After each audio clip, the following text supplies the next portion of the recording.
In this session, we're going to learn about different file extensions that are associated with an Excel workbook. Now, from our previous discussion, we have seen that all we need to do while saving up a workbook in Excel is that we need to go on to this green file tab over here, go on to the save as button or the save button, and our workbooks would be saved to our hard drive. Now, in this whole situation, there is one more thing that may help us understand even more things about Excel is this file extensions part over here, that is in the save as type. In a previous video you saw that we by default left this portion the way it was before, say Excel SX. But what if someone in an organization or on your client side does not have Excel 2007 upwards version of Excel, and maybe they have Excel 2003 version, or they may even have Excel versions even before that. In that kind of a situation, they will not be able to open up all the Excel workbooks with an extension of XLSX. Now, before we move forward, let's just see what does an extension really means. Now, an extension is workbook is just like a passport of an individual in real life. The passport identifies the nationality of the individual or the place where he was actually born, or maybe he has migrated to and acquired a citizenship, whatever. But in this case, the extension of a file tells us that what kind of software programs will the file be opened by in the Windows environment. So in this case, for example, the C drive tells us that Excel, in the C drive, you can see all the Excel versions have an extension of name.xlsx. This tells Excel that only Excel will be able to modify it or edit it or even open it. You can try opening up these files in a PDF editor, or you can try opening up these files in an MS Word environment or the PowerPoint environment, but you won't be able to, because it is like an identity for the file that it will be opened only by Microsoft Excel. Now, the next part of this video deals with what if we change these extensions? What if we change the extensions the way we want them to be?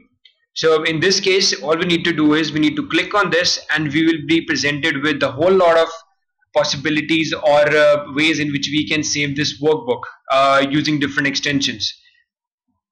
And as you can see, we have our XLSX file extension at the top.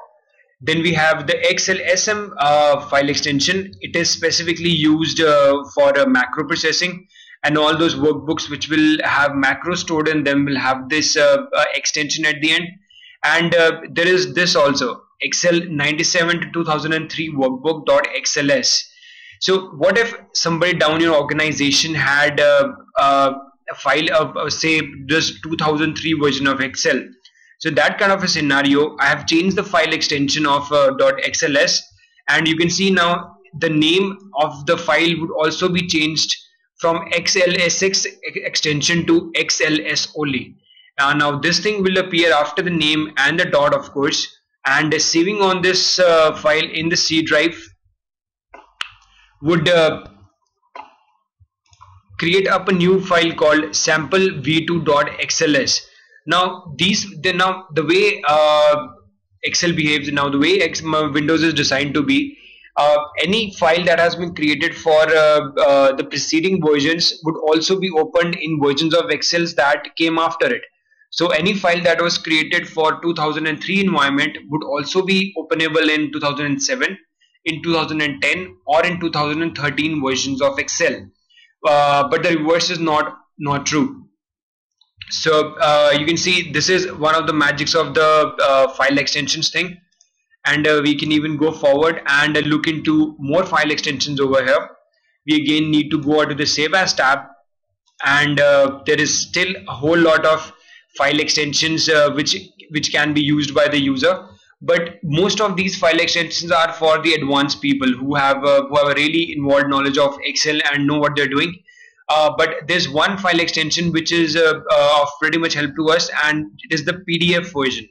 Now what this selecting this extension would convert your Excel file into a PDF file, and from thereafter onwards you can have all the benefits that come along with having up a PDF file. So right now my workbook will be named as sample v2.pdf, and it would be saved in the C drive, and pressing the save button would save my workbook in the form of a PDF.